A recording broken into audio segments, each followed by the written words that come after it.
ఆకాశవాణి ప్రాంతీయ వార్తలు చదువుతున్నది కె సుగుణ. ముఖ్యాంశాలు. ఆంధ్రప్రదేశ్లో రెవెన్యూ రికార్డులను ఆధునీకరిస్తామని ముఖ్యమంత్రి నారా చంద్రబాబు నాయుడు వెల్లడించారు. యువత వ్యవసాయ విద్యను అభ్యసించడమే కాకుండా పంటల సాగుకు ముందుకు రావాలని తెలంగాణ గవర్నర్ జిష్ణుదేవ్ వర్మ పిలుపునిచ్చారు. విజయవాడ శ్రీ దుర్గా మల్లేశ్వర స్వామివారి దేవస్థానంలో ఈ రోజు నుంచి భవానీ దీక్షల విరమణ కార్యక్రమం ప్రారంభమైంది.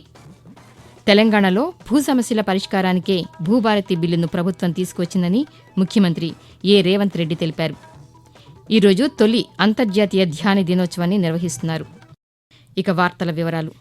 ఆంధ్రప్రదేశ్లో భూముల రీసర్వేని నిర్వహించి రెవెన్యూ రికార్డులను ఆధునీకరిస్తామని ముఖ్యమంత్రి నారా చంద్రబాబు నాయుడు తెలిపారు. కృష్ణా జిల్లా పర్యటనలో భాగంగా ఈడ్పుగల్లులో నిన్న నిర్వహించిన రెవెన్యూ సదస్సులో ముఖ్యమంత్రి మాట్లాడుతూ భూ సమస్యలను పరిష్కరించి వాటిని తిరిగి హక్కుదారులకు అప్పగిస్తామని చెప్పారు.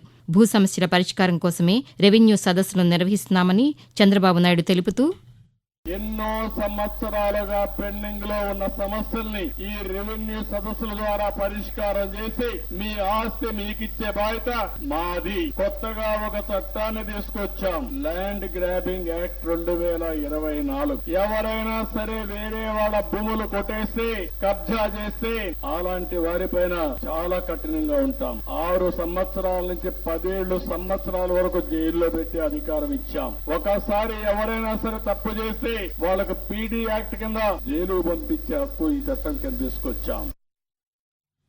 యువత వ్యవసాయ విద్యను అభ్యసించడమే కాకుండా పంటల సాగుకు ముందుకు రావాలని తెలంగాణ గవర్నర్ జిష్ణుదేవ్ వర్మ పిలుపునిచ్చారు.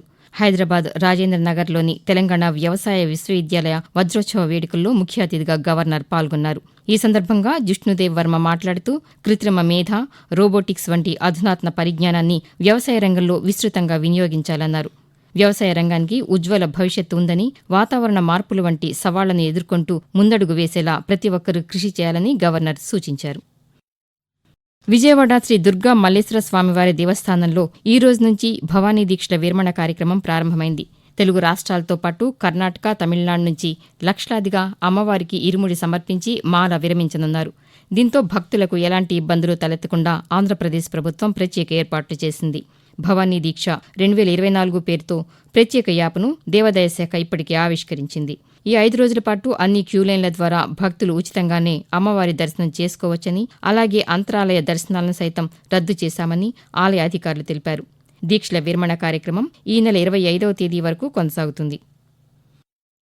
తెలంగాణలో భూ సమస్యల పరిష్కారానికే భూభారతి బిల్లును ప్రభుత్వం తీసుకువచ్చిందని ముఖ్యమంత్రి రేవంత్ రెడ్డి తెలిపారు.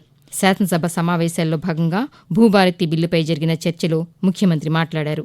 ప్రతి సమస్య భూమితోనే ముడిపడి ఉందని చెప్పారు. రైతుల హక్కులు కాపాడేందుకు ప్రభుత్వాలు ఎన్నో చట్టాలు తెచ్చాయని తెలుపుతూ, మన ధరణి పోర్టల్ కు సంబంధించి ఏం కావాలన్నా ఈ రాష్ట్రాలతో పాటు విదేశాల నుంచి కూడా ఉందేమో అని ఈరోజు పరిశీలించాల్సిన అవసరం. ఈ దేశంలో ఏ టెండర్ ఒప్పందంలో ప్రభుత్వ కార్యాలయం నుంచే ఈ ధరణి పోర్టల్ ను నిర్వహించాలన్న కండిషన్ ఉల్లంఘించి పోనీ తెలంగాణ రాష్ట్రంలోనే ఏదో ఒక ఆఫీసులో నుంచి నిర్వహించినట్టు లేదధ్యక్ష.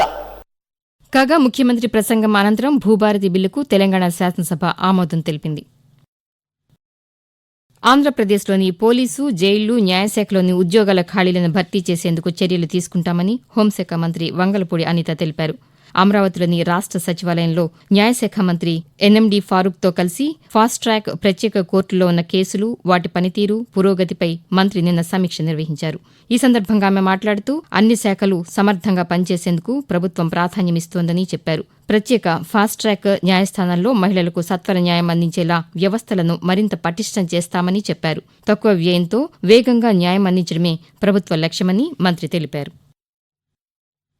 ప్రజలకు మెరుగైన వైద్య సేవలు అందించేందుకు రాష్ట్ర ప్రభుత్వం కృషి చేస్తోందని ఆంధ్రప్రదేశ్ వైద్య ఆరోగ్య శాఖ మంత్రి సత్యకుమార్ యాదవ్ అన్నారు.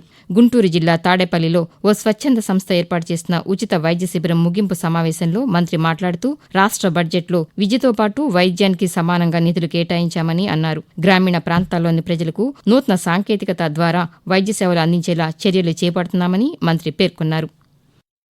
ఆకాశవాణి ప్రాంతీయ వార్తలు వింటున్నారు. తొలి అంతర్జాతీయ ధ్యాన దినోత్సవాన్ని ఈరోజు నిర్వహిస్తున్నారు. ధ్యానం ప్రాధాన్యాన్ని ప్రతి ఒక్కరూ తెలుసుకోవాలన్న లక్ష్యంతో డిసెంబర్ 21ని అంతర్జాతీయ ధ్యాన దినోత్సవంగా ఐక్యరాజ్యసమితి ప్రకటించింది. ఐక్యరాజ్యసమితి సర్వప్రతినిధి సభ ధ్యాన దినోత్సవాన్ని ఏకగ్రీవంగా ఆమోదించడంతో ఈ రోజుని నిర్వహిస్తున్నారు. ధ్యానం వల్ల చాలా ప్రయోజనాలున్నాయి. జీవితంలో, సమాజంలో పెరుగుతున్న ఒత్తిళ్లు, హింస వంటి ఎన్నో సమస్యలకు పరిష్కార మార్గంగా ధ్యానం ఉపయోగపడుతుంది. ధ్యానం మానసిక ఒత్తిడిని దూరం చేస్తుంది. రోగ నిరోధక శక్తిని అనేక రెట్లు పెంచుతుందని నిపుణులు చెబుతున్నారు. ప్రతి ఒక్కరూ ధ్యానాన్ని జీవితంలో భాగం చేసుకోవాలన్నది ఈ కార్యక్రమ నిర్వహణలోని ముఖ్య ఉద్దేశం. యువతకు నైపుణ్య అభివృద్ధిలో శిక్షణ ఇచ్చి ఉద్యోగావకాశాలు కల్పించేలా చర్యలు తీసుకుంటున్నామని ఆంధ్రప్రదేశ్ గృహ నిర్మాణ శాఖ మంత్రి కొలుసు పార్థసారథి తెలిపారు. ఏలూరు జిల్లా నూజివీడు IIITలో మెగా జాబ్ మేళాను జిల్లా కలెక్టర్ కె వెట్రిసెల్వితో కలిసి మంత్రి నిన్న ప్రారంభించారు. ఈ సందర్భంగా ఆయన మాట్లాడుతూ, ప్రతి నియోజకవర్గంలో ఈ మెగా జాబ్ మేళాస్ నిర్వహించాలి.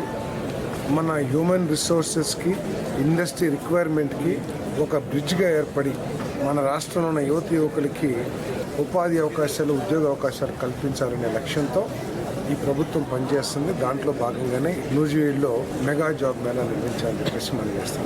ఈ 5 సంవత్సరాల్లో 20 లక్షల ఉద్యోగాలు కల్పించాలి. దీని ద్వారా 20 లక్షల కుటుంబాలకి మేలు జరగాలనే లక్ష్యంతో ప్రభుత్వం పనిచేస్తుంది. ప్రతి కుటుంబం నుంచి 1 ఫ్యామిలీ 1 ఎంటర్‌ప్రెన్యూర్ అనే నినాదంతో ఈ ప్రభుత్వం పనిచేస్తుందని చెప్పేసి మనం చేస్తున్నాం.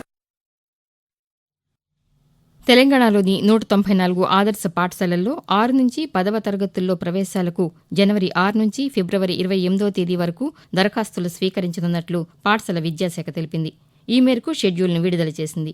ఈ నెల 23న నోటిఫికేషన్ జారీ చేస్తామని, వచ్చే ఏప్రిల్ 13న ప్రవేశ పరీక్ష నిర్వహిస్తామని ఆదర్శ పాఠశాల అదనపు సంచాలకులు శ్రీనివాస ఆచారి తెలిపారు. 6వ తరగతిలో అన్ని సీట్లకు ప్రవేశాలు ఉంటాయని, 7 నుంచి 10వ తరగతి వరకు మాత్రం ఖాళీలు ఉంటే భర్తీ చేస్తామని పేర్కొన్నారు. తెలంగాణ ms.cgg.gov.in ద్వారా దరఖాస్తు చేసుకోవచ్చని తెలిపారు. విద్యార్థుల్లో పరీక్షల ఒత్తిడిని తగ్గించే ఉద్దేశంతో ప్రధానమంత్రి నరేంద్ర మోదీ విద్యార్థులు, తల్లిదండ్రులు, ఉపాధ్యాయులతో ముచ్చటించే పరీక్షా పే చర్చ కార్యక్రమానికి పేర్లు నమోదు చేసుకోవడం ఇప్పటికే ప్రారంభమైంది. ఢిల్లీలోని భారత మండపంలో జరిగే ఈ కార్యక్రమంలో పాల్గొనడానికి mygov.in వెబ్సైట్లో విద్యార్థులు వచ్చే జనవరి 14వ తేదీలోపు తమ పేర్లు నమోదు చేసుకోవచ్చు. పరీక్షల ఒత్తిడి తగ్గి విద్యార్థులు అద్భుత విజయాలు సాధించేలా చేయడం కోసం ప్రధానమంత్రి వారితో సంభాషించి వారిలో మనోధైర్యాన్ని కల్పిస్తారు. 6 నుండి 12 తరగతుల విద్యార్థులు ఈ కార్యక్రమంలో పాల్గొనవచ్చు. గత ఏడాది జరిగిన పరీక్షా పే చర్చ కార్యక్రమంలో దేశవ్యాప్తంగా 2,26,00,000 మంది పాల్గొన్నారు.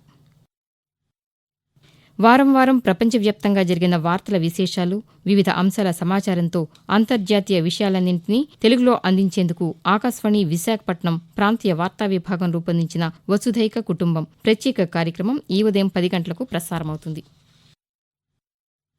ప్రధానమంత్రి నరేంద్ర మోదీ తన మనసులోని భావాలను ఆకాశవాణి ద్వారా దేశ ప్రజలతో పంచుకునే మన్ కీ బాత్ మనసులోని మాట కార్యక్రమం 117వ సంచిక ఈ నెల 29వ తేదీ ఆదివారం ప్రసారమవుతుంది. మన్ కీ బాత్ కార్యక్రమానికి ప్రజలు తమ సూచనలు, సలహాలు అందించాలని ప్రధానమంత్రి కోరారు. ప్రజలు తమ స్వర సందేశాలను 18001178000 నంబరుకు ఈ నెల 27వ తేదీ సాయంకాలం వరకు పంపవచ్చు. ప్రాంతీయ వార్తలు ముగించే ముందు ముఖ్యాంశాలు మరొకసారి. ఆంధ్రప్రదేశ్లో రెవెన్యూ రికార్డులను ఆధునీకరిస్తామని ముఖ్యమంత్రి నారా చంద్రబాబు నాయుడు వెల్లడించారు. యువత వ్యవసాయ విద్యను అభ్యసించడమే కాకుండా పంటల సాగుకు ముందుకు రావాలని తెలంగాణ గవర్నర్ జిష్ణుదేవ్ వర్మ పిలుపునిచ్చారు. విజయవాడ శ్రీ దుర్గా మల్లేశ్వర స్వామివారి దేవస్థానంలో ఈ రోజు నుంచి భవానీ దీక్షల విరమణ కార్యక్రమం ప్రారంభమైంది. తెలంగాణలో భూ సమస్యల పరిష్కారానికే భూభారతి బిల్లును ప్రభుత్వం తీసుకువచ్చిందని ముఖ్యమంత్రి ఏ రేవంత్ రెడ్డి తెలిపారు. ఈరోజు తొలి అంతర్జాతీయ ధ్యాన దినోత్సవాన్ని నిర్వహిస్తున్నారు. ఆకాశవాణి ప్రాంతీయ వార్తలు తిరిగి 1:20 వింటారు.